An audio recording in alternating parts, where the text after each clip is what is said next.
Welcome to how to add an external carrier. To add an external carrier, you'll go to your admin tab and go down to external carriers. Once you've got your box open, you're going to click the add button at the top left. Within adding your external carrier, you have the type to add them as a carrier and the date that you've added them into the system. You will need to put a name, an address, a country, state, city, and a zip. They do require a telephone number. You can put a contact and email. You also have the option to put this carrier as blacklisted.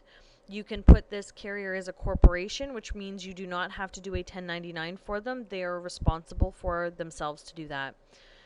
You also have the option, if they are factoring through a factoring company, to add in a factoring company and select it for the carrier. Once you've input all of the basic information for your external carrier, you're then going to go over to your insurance tab. This is very important when dealing with an external carrier. You need to make sure that their insurance is updated and you have that information. It does give you the options for all three: liability, auto, and cargo. You do have the options to make them all the same. You will want to put in the company, a policy number, an expiry date. You can have a phone number with your extension, the contact, and what amount they have for liability. You can put all this information in, and once you've got that information into the system, you're going to go to your equipment. With this box, you can put the size of fleet that this carrier has, what types of equipment they have, and how many they have. This is more for an internal note for yourself, so you know what they are available to haul for you. Gives you a little bit of insight as to what they can do.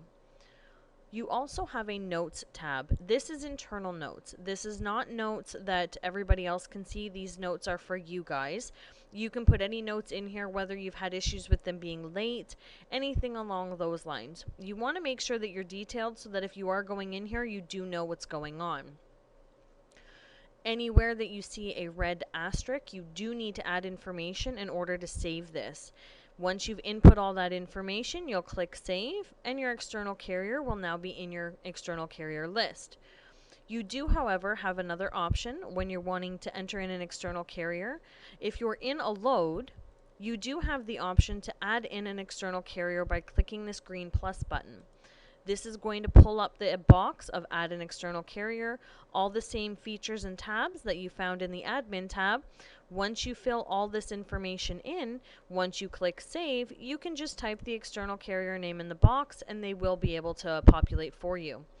Very easy. Thank you for viewing the how to add an external carrier.